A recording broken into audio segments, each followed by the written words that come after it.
নমস্কার। রন্ধনে বন্ধন 304cc চ্যানেলে আপনাদের সবাইকে স্বাগত।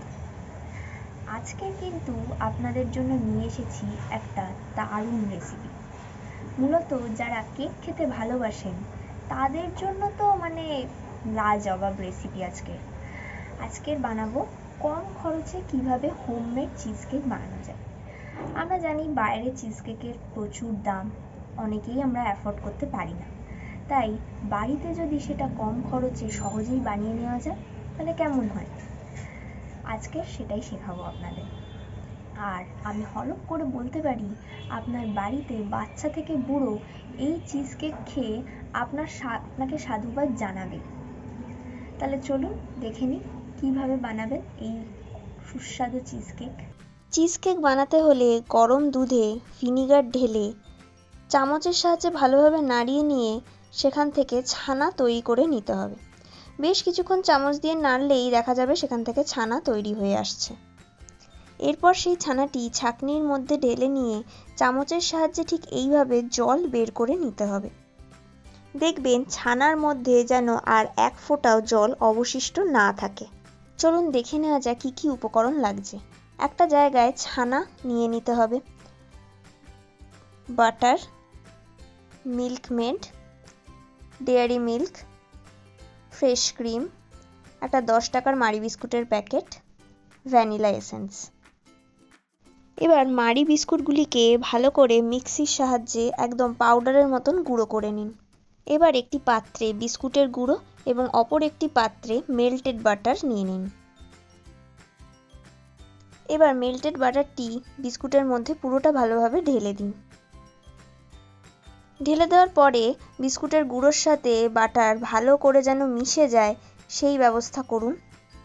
চামচের সাহায্যে ঠিক এইভাবেই মেল্টেড বাটার আর বিস্কুটের গুঁড়ো একসাথে মিশিয়ে নিন। মিশিয়ে নেওয়ার পর চামচের সাহায্যে ঠিক এইভাবেই প্রেস করে শক্তপোক্ত একটি বেস তৈরি করে নিন। এরপর 10 মিনিটের জন্য সেটি রেফ্রিজারেট করুন।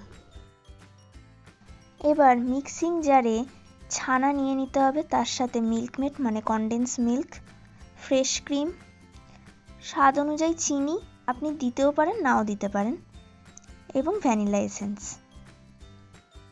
পুরো জিনিসটা মিক্সিতে ঘুরিয়ে নেওয়ার পর ঠিক এরকম একটি পেস্ট তৈরি করুন। এবার চিজ কেকের ফার্স্ট বেসের মধ্যে ওই মিশ্রণটি ভালোভাবে ঢেলে নিয়ে সেকেন্ড বেস তৈরি করে ফেলুন। এবার আবারও 1 ঘন্টার জন্য এটি রেফ্রিজারেট করুন। এবার অন্যদিকে একটি পাত্রে চকলেট, ফ্রেশ ক্রিম এবং দুধ নিয়ে মাইক্রোওভেনে ভালোভাবে হিট করে মেল্ট করে নিন। এবার এই মেল্টেড চকলেটটা চিজ কেকের সেকেন্ড বেসের মধ্যে ভালোভাবে ঢেলে নিন। মেল্টেড চকলেটটা চিজ কেকের কোনায় কোনায় যাতে পৌঁছে যায় সেদিকে লক্ষ্য রাখুন। চামচের সাহায্যে ভালোভাবে মেল্টেড চকলেটটা চিজ কেকের সেকেন্ড বেসের ওপর ছড়িয়ে দিন। চকলেটের লেয়ারের ওপর এভাবে বিস্কুটের গুঁড়ো ছড়িয়ে গার্নিশিং করে নিন। গার্নিশিং করা হয়ে গেলে আবার 15 মিনিটের জন্য সেটি ডিপ ফ্রিজে ঢুকিয়ে দিন। 15 মিনিট পর ডিপ ফ্রিজ থেকে বার করে নিন। ব্যাস তৈরি হয়ে গেছে আপনার চিজ কেক। এত সহজে বাড়িতে চিজ কেক বানাতে পারবেন ভেবেছিলেন কখনো? দেখতেই পাচ্ছেন কি সহজেই 3 লেয়ারের চিজ কেক তৈরি হয়ে গেছে। এবার তো এটা চেখে দেখার পালা। নিজেও খান এবং বাড়ির সবাইকে খাইয়ে প্রশংসা কুড়ান।